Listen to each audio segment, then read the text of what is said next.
My name's Craig Campbell.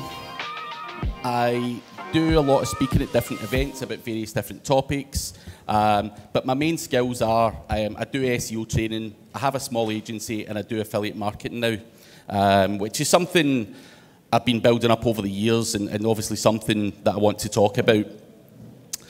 So where do you start with affiliate marketing? We all probably do SEO and we hate clients or dislike doing client work and reporting and making pie charts and all that stuff, which is what drove me to getting into affiliate marketing, because I hate reporting to clients. I hate, going round the houses and talking rubbish about title tags and all this kind of garbage just to humour a client and make it sound like you're doing something. So where do you start with affiliate marketing?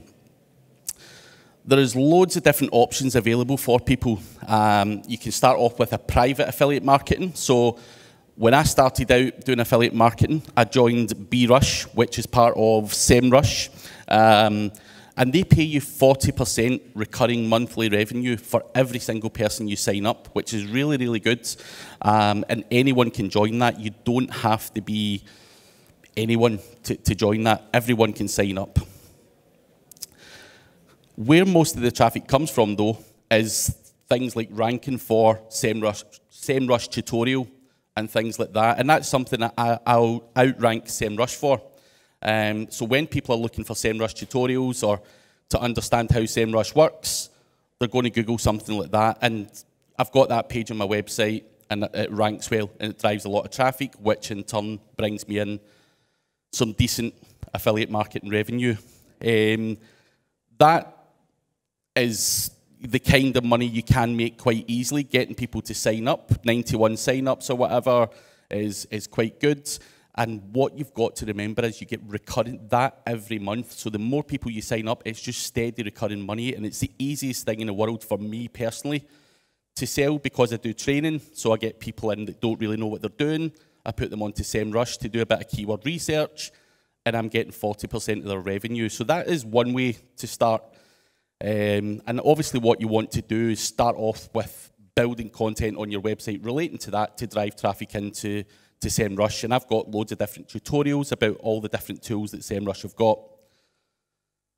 The next option is Amazon. So you hear a lot of people talking about Amazon affiliates. And you can make some decent money on there as well.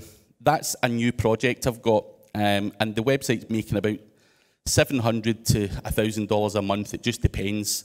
It's a golf website, so at this time of year, the revenue is low. As the months and the go on further into the year, we would expect that to increase. So it's a project I started about a year ago. So it's golfgearhub.com. I don't mind sharing the website. You can go into Ahrefs. You can see exactly what's going on, and you can see that it's now getting around 5,048 hits a month according to Ahrefs, which is probably not accurate. It's probably closer to 8,000 or 9,000 hits a month, and it ranks for 7,500 keywords. 1,198 of those keywords are in page 1 in the US, and that's where a lot of this traffic comes from. Most of my traffic comes from America.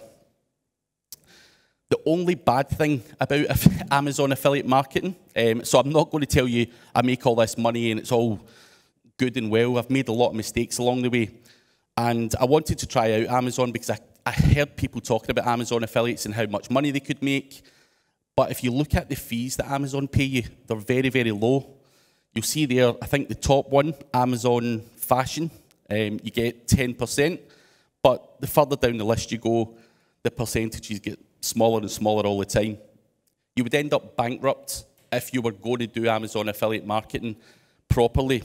And the reason I say that is because if I have to spend £2,000 worth of what I see as time and effort and links and all that kind of stuff to make $700, you're going to go bankrupt very, very quickly.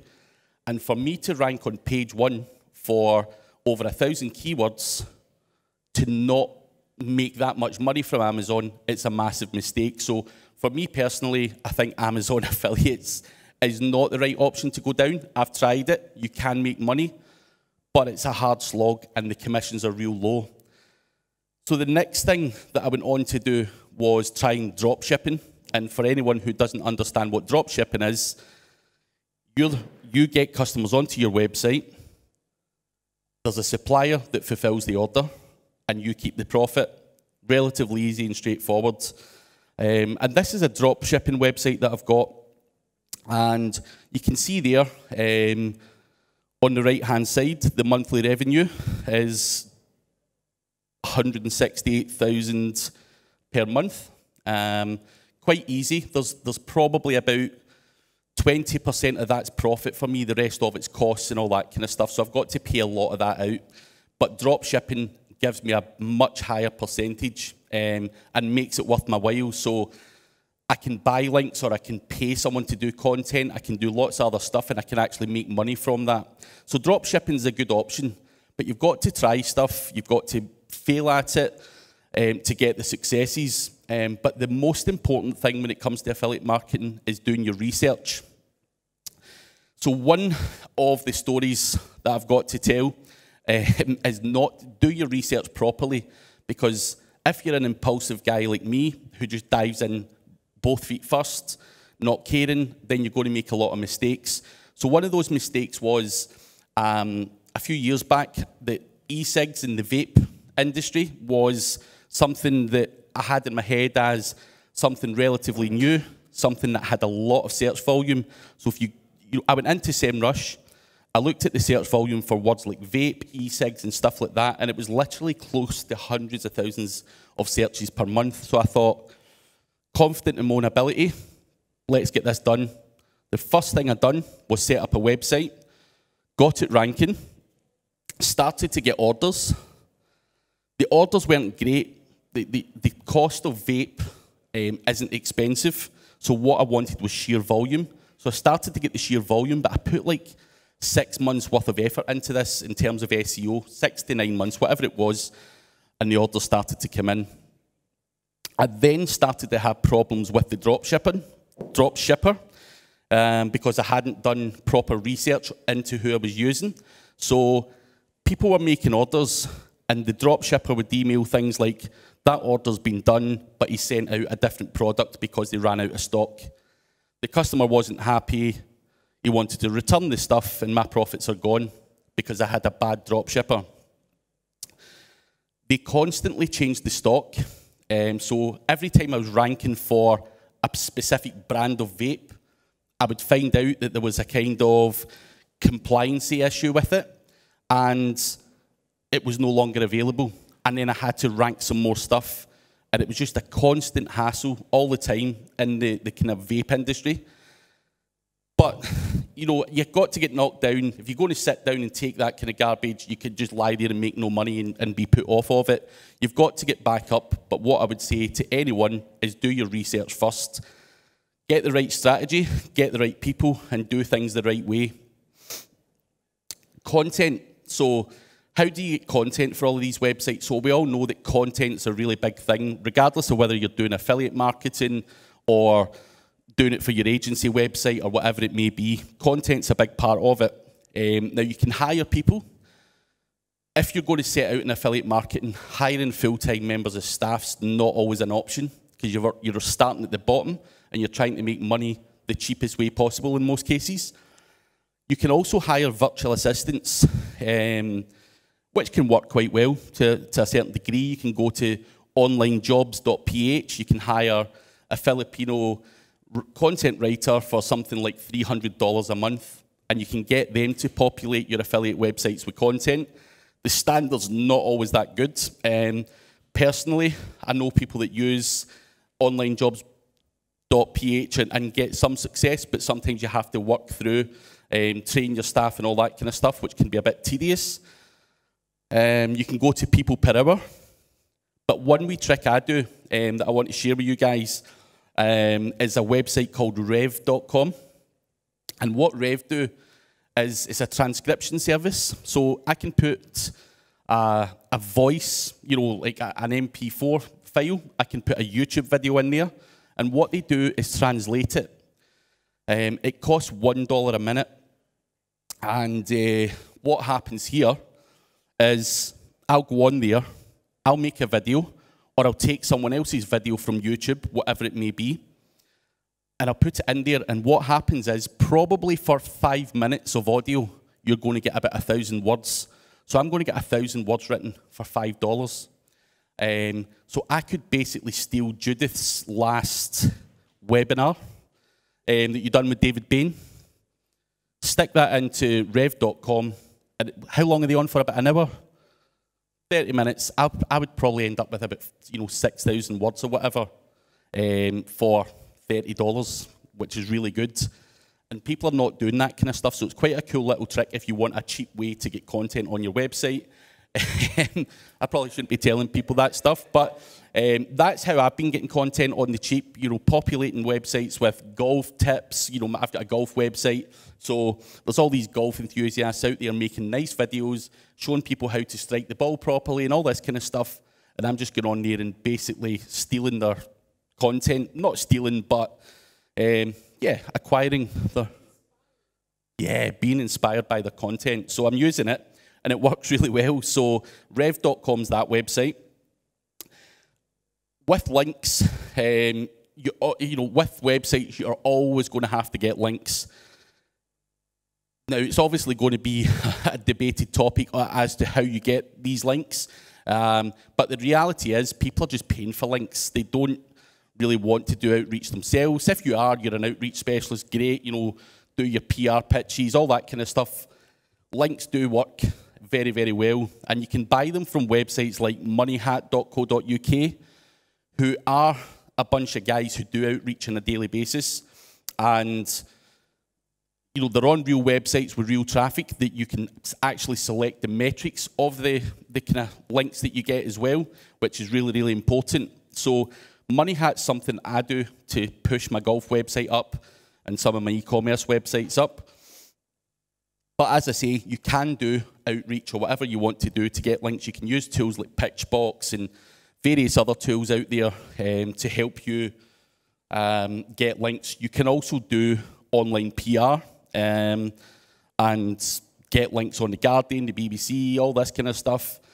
And again, I'm sure they'll work to some degree, but no matter what, you have to get links. And you'll see here, for anyone who doesn't think links work, you can see the graph there from January 2018. You can see the growth of that particular website. You can also see the growth in referring domain names. So for anyone to say that link building doesn't work is not being honest with you. It's obviously, I'm not going to sit here and say you get spammy links and do this, do that, the next thing, or go out and buy 1,000 links. That is not what I'm saying. But get good quality relevant links. It definitely does work. And regardless of whether it's affiliate marketing or something else, you're going to have to get those links. And as I say, content is one of the most important things. So you'll see in there, the back end of the golf website, it's just full of content, keyword-rich content there. How to improve your putting, the best golf club head covers, all the kind of garbage of the day. And that has to work. Now, how do you get websites? How do you get started here? Now, you can start from scratch if you want, or you can go to websites like empireflippers.com.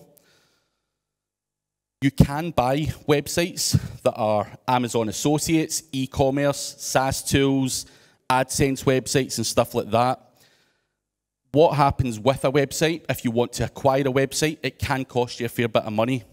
Now, there's websites on there selling for over $1 million, and they do make a good monthly recurring revenue. But there's also websites on there for, $10,000, $5,000. It really just depends on your luck and what type of website and how much money that website is generating. It's a great way to build a business if you want to just jump in there. So the golf website I actually got was a guy who built the website, a web developer. He put all kind of content on it, made it a reasonably fast-loading website, had good calls to action on it. He just wasn't building any links. He thought his business or that website was going to be a failure, and I took advantage of that, gave him the money he wanted for it, and then monetized it. So you can do that with guys in Empire Flippers and stuff as well. There's great opportunities on these websites. You can also go to Facebook groups. There's loads of people selling websites on some Facebook groups. But one of the things I want to say is what I'm going to do with my golf website, which is making money on Amazon, is the job for me now is I'm not going to just sit back and accept that I'm not going to make money with Amazon. I'm making that website work for me one way or another. What I'm going to do with that particular website is either go to a private affiliate and ask them for 20% of the revenue, which would then allow me to be able to continue with that, or I'm going to get the website and flip it onto AliExpress. And again, I'll probably make, 30, 40%. And at that point, I can then afford the links that I'm buying. I can afford to get more content done, and I can afford to do a lot of other stuff. So what I'm doing at the moment with other businesses or other websites is I'm actually just buying Amazon websites that are doing reasonably well and then converting them over to private affiliates.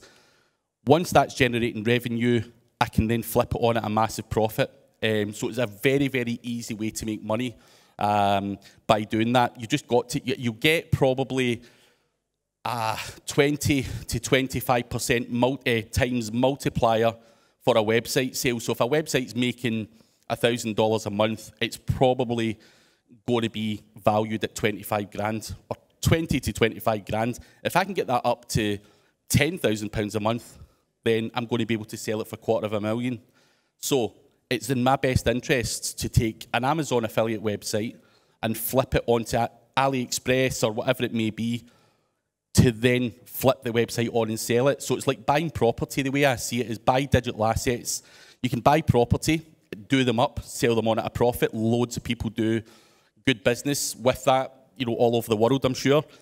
And it's no different with websites. You just have to understand how it all works, what you can do, what you buy, how you add content, build links, all of that stuff, and then flip it on at a profit. It's quite easy with a lot of these websites to do that with the likes of WordPress and WooCommerce. There's plugins that do it for you for $40, so it's plug and play stuff, really. It's the easiest thing in the world. But what you have to do is do what's right, not what's easy. Everyone wants an easy ride here, and it's quite easy to just get, Amazon, it's only making $700, that's a failure and all that kind of stuff. But what you have to do is constantly fight to make it work and just look at different options, and that's what I'm doing. So hopefully that gives you a bit of insight into affiliate marketing, how I'm working. And as I say, I'm not the best affiliate marketer in the world. I'm learning, trying different stuff, and obviously that's what I want to share with people, just to give them alternatives and let them understand how I'm thinking and how I operate. So hopefully you picked up some tips there. Thank you very much, Craig. Thank you. Brilliant stuff.